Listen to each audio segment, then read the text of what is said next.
19 सितंबर को राजस्थान के नागौर कोट में मारे गए कुख्यात गैंगस्टर संदीप बिश्नोई के हत्याकांड को लेकर अब पुलिस बहुत ज्यादा अलर्ट हो चुकी है। पुलिस पंजाब हरियाणा के कई गांवों में छापेमारी कर रही है, लेकिन अभी तक 3 शूटर नहीं पकड़े गए। जिन 3 शूटर को नहीं पकड़ा गया उनके नाम है अनूप ढावा, अनिल बिश्नोई और दीप्ति यादव। इन 3 गैंगस्टरों को, इन 3 शूटरों को पकड़ने के लिए राजस्थान के नागौर जिले की पुलिस कई जगह छापेमारी कर रही है, लेकिन अब कहा जा रहा है कि वो तीनों अंडरग्राउंड हो चुके हैं, धरातल में समा चुके हैं। कि कहां जा चुके हैं उनकी जानकारी पुलिस को नहीं मिल पा रही है। तो क्या इसे राजस्थान पुलिस का फेल्योर कहेंगे? क्या राजस्थान पुलिस की इसे नाकामी कहेंगे? या फिर इन तीनों गैंगस्टरों ने बहुत पहले से ही सोच रखा था कि संदीप बिश्नोई की हत्या करने के बाद उन्हें कहां छिपना है, कैसे क्या करना है?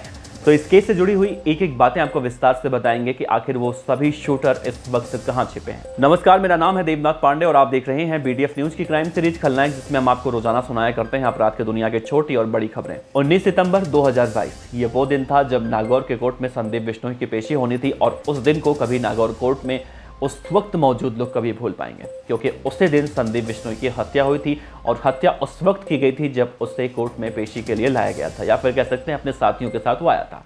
अब इस हत्याकांड को उसके विरोधी गैंग के बदमाशों ने अंजाम दिया था। जैसा कि आप सभी को पता है, संजय कौशिक जो दीप्ति यादव गैंग का था, उसकी हत्या संदीप बिश्नोई ने की थी, और उसी हत्याकांड का बदला लेने के लिए उसके साले ने बहुत दिनों से रेकी की थी, और उसी हत्याकांड का बदला था संदीप बिश्नोई का हत्याकांड। लेकिन अब यहां पर बड़ा सवाल ये उठ रहा है कि जहां राजस्थान पुलिस ने इस पूरे मामले में 1000 CCTV फुटेज खंगाले, कई लोगों की गिरफ्तारियां की, कई अहम लोगों की गिरफ्तारियां हुई, जिसमें सुनील पंडित, सुनील शर्मा, कई सारे ऐसे लोग हैं जो 3 शूटर अभी गिरफ्तार हुए थे। उन लोगों से पुलिस को बहुत तगड़ी वाली इंफॉर्मेशन मिली, लेकिन इन सब के बाद भी जो मेन शूटर्स हैं अनूप ढावा, दीप्ति यादव और अनिल बिश्नोई उर्फ छोटिया, ये नहीं पकड़े गए, ये पुलिस की गिरफ्त में नहीं आ रहे हैं। तो अब पुलिस इनको लेकर हरियाणा और पंजाब के करीब 20 से ज़्यादा गाँवों में तलाशी ले चुकी है, दबिश मार चुकी है, लेकिन ये गैंगस्टर अभी तक नहीं पकड़े गए हैं।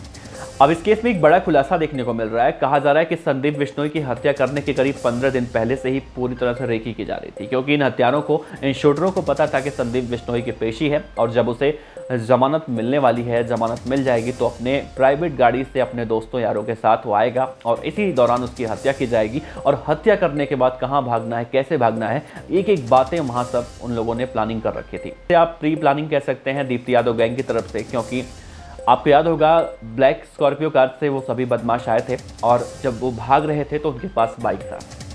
अब बड़ा सवाल उठता है कि बाइक से भागना एक राज्य से दूसरे राज्य में कैसे मुमकिन है, वो भी उस वक्त जैसे ही इस हत्याकांड को अंजाम दिया गया। और इस हत्याकांड को अंजाम देने के बाद जहां हर जगह वायरलेस पर मैसेज चला गया और सभी ऐसे संदिग्धों की गिरफ्तारी के लिए एक तरह से एडवाइजरी जारी कर दी गई, और कई सारे लोग ऐसे पकड़े भी गए। तो ये बदमाश आखिर कहाँ छिपे? ये बदमाश जबकि बाइक से निकले थे, अगर ये बॉर्डर एरिया में जाते तो इनकी गिरफ्तारी उसी वक्त हो जाती, क्योंकि ये सिद्धू मूसेवाला केस की तरह ये केस नहीं था। यहाँ पर पुलिस बहुत ही ज़्यादा संजीदगी से इसको ले रही थी। आपको याद होगा सिद्धू मूसेवाला केस में दिल्ली पुलिस ने एक खुलासा किया था कि जिस वक्त सिद्धू मूसेवाला की हत्या मानसा के जवाहर के गांव में हुई थी, और शूटर वहां से जब फरार हुए थे, तो उसके करीब 4 से 5 घंटे तक वहां से 10 किलोमीटर दूर ही छिपे थे एक खेत में, और इस दौरान वहां पर PCR की गाड़ी भी जा रही थी, लेकिन PCR ने वहां पर ध्यान नहीं दिया। जब इस पूरे मामले का खुलासा दिल्ली पुलिस ने किया था तो चौंकाने वाली रिपोर्ट सामने आई थी। उस वक्त मानसा पुलिस ने कहा था, उस वक्त पुलिस ने कहा था कि हम बहुत ज़्यादा प्रेशर में थे और हमें ये सब ध्यान नहीं रहा। तो संदीप बिश्नोई के हत्याकांड में ऐसा कुछ नहीं था। संदीप बिश्नोई के हत्याकांड में राजस्थान की पुलिस बहुत पहले ही अलर्ट हो चुकी थी, और चाहे वो टोल नाका हो, बॉर्डर का एरिया हो, या फिर एक जिले से दूसरे जिले में जाने का जो रास्ता बॉर्डर एरिया कहा जाता है, इन सब जगहों पर पुलिस का पहरा सख्त हो चुका था। लेकिन इन सब के बावजूद भी संदीप बिश्नोई के हत्यारे फरार होने में कामयाब हो गए।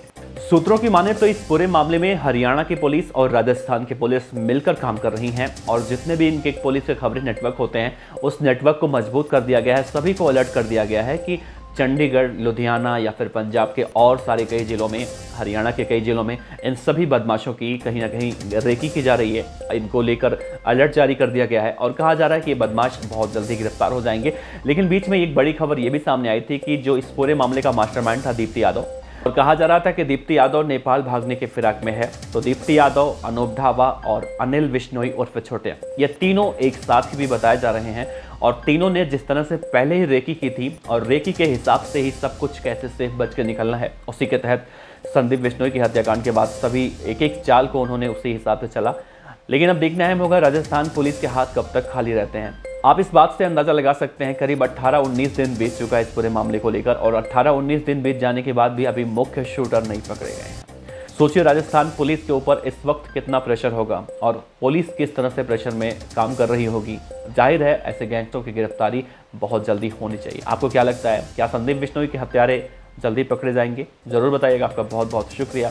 साथ ही इस वीडियो से रिलेटेड अगर आप कुछ सुझाव देना चाहते हो, कोई जानकारी और देना चाहते हो तो आप नीचे कमेंट बॉक्स में, हमारे इंस्टाग्राम पे, हमें फेसबुक पे जरूर बता सकते हैं। आपका बहुत बहुत शुक्रिया। देख रहे हैं BDF न्यूज। नमस्कार।